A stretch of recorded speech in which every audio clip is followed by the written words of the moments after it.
Nga to, nagkamali to. Nagkamali talaga yan. Baka sana typographical error. Pero syempre, malaking ano yan. Malaking issue yan sa mga ano. Kasi kung ang pinasuri mo ay kaliwa, dapat kaliwa yung may impression. Okay, binasa na natin nakalagay. Iwasin nga ka dyan. Mararamdaman mo yung gagalaw yun, idol. Ayun, oh, tingnan mo. Ito, ayun, oh. Ito ang problema mo. Ito yung mataas, oh.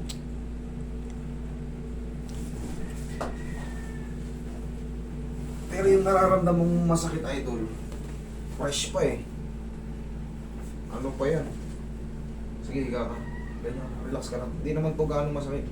Pero sana, pag binaba ko to, huwag bumalik. Pag bumalik to, baka napatid yung ligaments mo. Help me, Lord. Disgrasya sa motor. Tumambling-tumbling ka ba? Gumulong lang.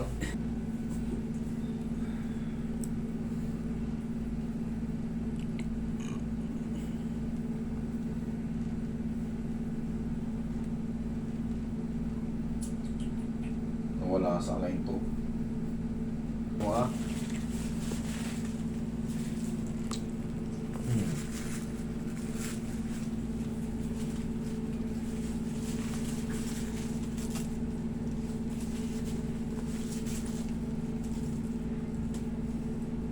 Tupi mo konti. Tupi mo. Okay. Tupi mo pa konti. Yan. Okay, yan lang.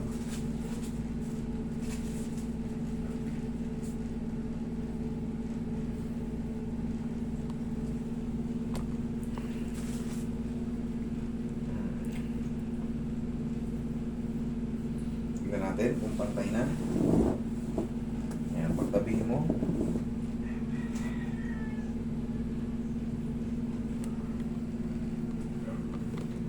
Okay. Tingnan mo ha. Sabi mo kung masakit ha. Sakit? Hindi. Pasalamat ka, hindi napatid. Kung napatid to, ala na, hindi ka makakalakad na maayos. Makakalakad ka, kaso, yung tuhod mo, walang puwersa. Lalo pag umakit ka sa hagdan, pag wala itong patela, wala sa timing to, wala kang lakas, hindi ka makakatakbo. Dumating man ng, kunyari, humilom na lahat ng sugat, humilom na, 3 buwan na lumipas, hindi ka makakatakbo pag wala sa alay ito. Yan ang kailangan, ito. Yan. Ganyan din, no? Yan, parehas yan sila.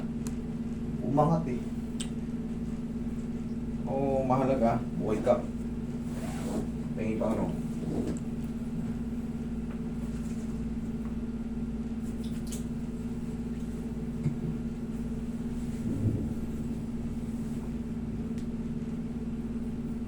Yun lang naging problema mo, idol, tumaas lang to.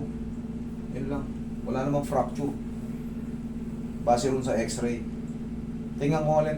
Kasi, namamaga lang to, nalamot mo. Yan o, tingnan mo, ang taas niya, no? Dapat yan, medyo nasa baba pa yan. Yan, binabalang natin ng konti. Yan, ang taas masyado yan. Kita nyo na yung wala sa ano. Naka-straight yung paa niya, dapat yan hanggang dito yan. Yung dito, ito naman, halos lumagpas na sa ano. Yan ang ano yan.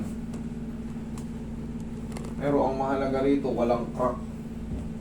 Walang crack yung buto. Okay? Kaya mas mabilis kang gagaling.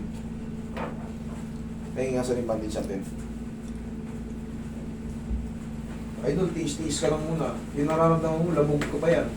Tsaka ng sugat, tsaka ano mo na yan. Nagkaroon ng partial tear yan. Partial tear yan, ano mo. Isang linggo, pabawas ang pain yan. Tapos yan, tatanggal-tanggalin mo to pag matutulog ka, tanggalin mo na. Pero pwede kang pahirap ako. Punch. Ayan o, pwede pa na lang. Pauwi na gamit natin. Ang patch kasi, kung saan yun lang, ganyan yung patch, yun lang, mainit. Ikalat mo na. Okay? Tapos, yan, madalas ka munang magbabandage ha, pag umanakap ka.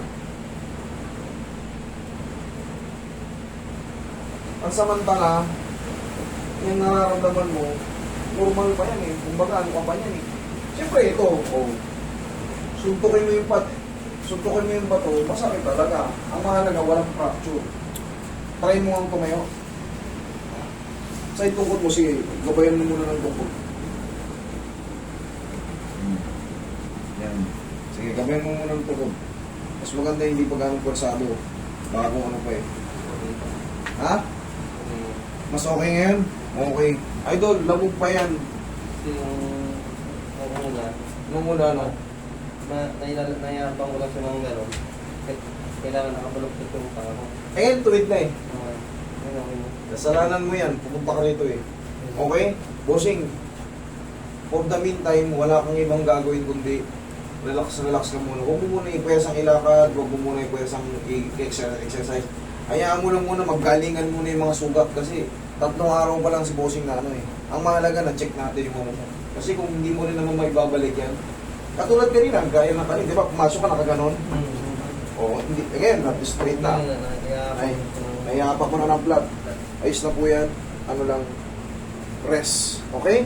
Sige, Bossing. Pagaling ka.